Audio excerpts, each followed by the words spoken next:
Friends मु सागर पुणी थे मो यूट्यूब चैनल को आपन को वेलकम करुच्ची। आज आम गोटे मिठा उपर रेसिपी तैयारी करवा आउ टेस्ट कर देखा केमी कौन टेस्ट रोचे जहाँद्वारा भी आपन भी निजे घरे तैयारी करी तार मजा नहीं पारे। चलतु आपन तो थर्माल देखी जानी सारे तथापि आज आम रसगुल्ला तैयारी करवा। रसगुल्ला कौन कौन सामग्री दरकार मुझे आपको कहीदे। ये हूँ छेना आउ छेना सहित यही गोटे चामच एतिक छेना दरकार गोटे चामच कॉर्नफ्लोर आम रखीचे एपटे चीनी रखीचे चीनीटा आम सीरा करवा आउ छेना सहित कॉर्नफ्लोर ये रखीचे दीटा को जब मिक्स करके आम गोलाउन तार बॉन्डिंगटा ठीक रहिबो आउ गोल ठीक साइज रहिबो। सेतिपई आपण भी जतले करूचंती आउ छेनार परिमाण अनुसार कॉर्नफ्लोर आपण यूज करंतु नहले पूरा ये नरम हो जिवो रसगुल्लाटा तार ठीक ठाक भाग माप रहिबो नाही। चलंतु आम देखा केमती कौन तैयारी कर सीरा आम 2 बाटी पानी देदबा 2 बाटी पानी रे आम चीनी को मिक्स करदबा। मिक्स करके आम सेपटे आम रसगुल्ला प्रस्तुत करू करू एपटे सीराटा तार ठीक हो जाए आम गैस रे पानी आउ चीनी को बसईदबा। छेना गुड़ा को प्रथम भल भाव आम कौन करवा ना हाथ में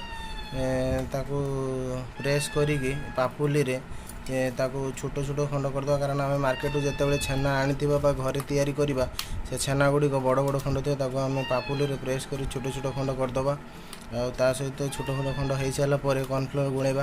एपटे तो देखिपार ये कौ भाया पकाउछ आम पुसीटा काली तो वीडियो रे देखीदे तथापि आज सी तो खाइबो बोली रेडी हो सारा।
सीरा जो आम चीनी आ पानी जो गैस रे बसई ये पूरा 10 मिनट होगा फुटुची ये पूरा सीरा पूरा रेडी होगा।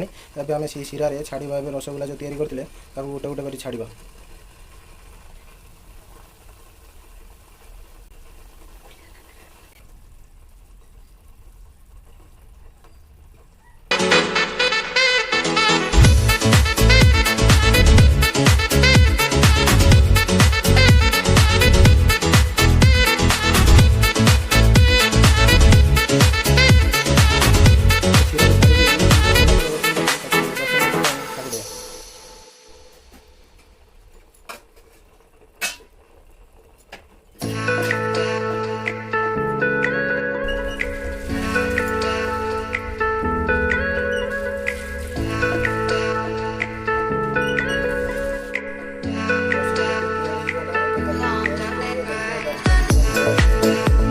कलर हो जाए आम ए टेस्ट करवा देखा केमी कौन टेस्ट तार अच्छी टेस्ट कला तार जना पड़ो।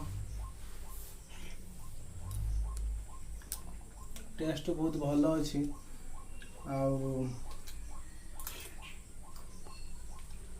मत तो बहुत भल लगुच।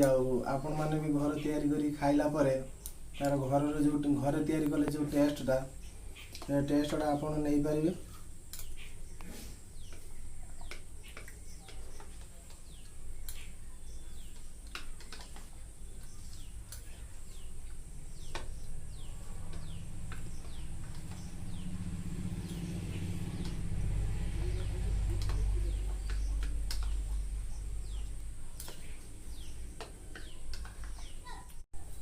भिडियोटी केमिति लागला कमेंट बॉक्स रे हमको निश्चित जनइबे।